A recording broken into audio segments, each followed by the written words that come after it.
The Justice Department's seizure of journalists' phone records is just one of the scandals plaguing the White House right now. There's also the IRS targeting of conservative and Tea Party groups, and its spending scandal involving lavish conferences.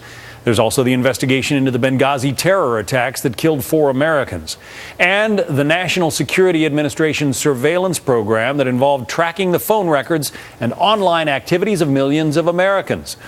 In the Wall Street Journal, Karl Rove writes, "How does this all reflect on the Obama presidency? The NSA surveillance debate, while contentious, is just one of the president's problems. The administration's overall aimlessness, combined with a trio of scandals and spreading unrest in the Middle East and elsewhere, are taking their toll." He goes on to point out a number of polls showing Americans find the scandals troubling. And among young voters, traditional supporters of the president, one poll shows a 17-point drop in Mr. Obama's job approval rating. Joining us now, Karl Rove, the former senior advisor and deputy chief of staff to President George W. Bush and a Fox News contributor. According to those polls, the drop among young people, young voters, has been particularly precipitous, Karl. Why do you think that is? Well, look, let's one cautionary note. This is a sample of 18 to 30-year-olds in a broader sample of a poll conducted by CNN/OCR.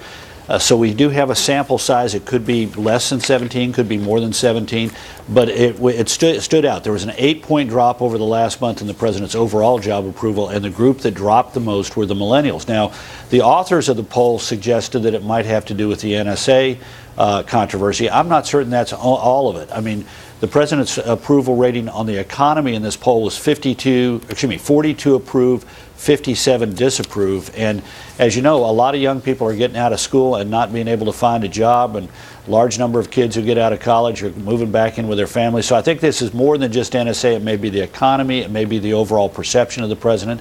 The other interesting note in the poll is that for the first time, he was viewed by the American people as not honest and trustworthy. 49% said that phrase applies to him. 50% said it does not apply to him.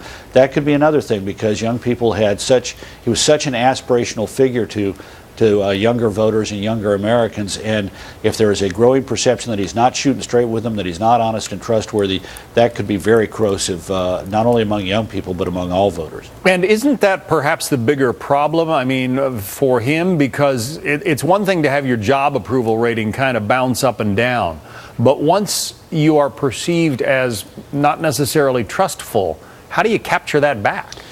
Well, it's hard. Once it turns south on you, particularly in a second term, it's difficult to get back. You don't have the re-election coming up at the end of your first term to sort of help give momentum to turning around your numbers, as happened to President Obama's job approval. It reached a low point in late 2011, but he was able to drive those numbers back up with the re-election campaign.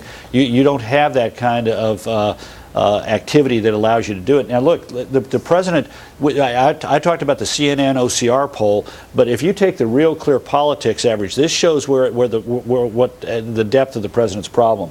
He hit his high point in the aftermath of being sworn in late January. He hit the high point for this year in late February, where his job approval in the average of polls in Real Clear Politics was 51-42. But by April, it was 49.3 to 47.2. By last month, 48.7 to 45.8. And as of today, 46-49. So the president has been in a slide, dropping 5 points in the average of all these polls on the positive side and growing an average of 6.8 on the negative side. And you know, that's going to be tough to turn around, absent some big agenda item that allows him to rally the American people to his side. Maybe that's why he was talking about nuclear weapons the other day in Germany. We'll continue to keep an eye on those polls and see how it goes forward as this second term rolls along. Karl Rove, thank you. Thank you, John.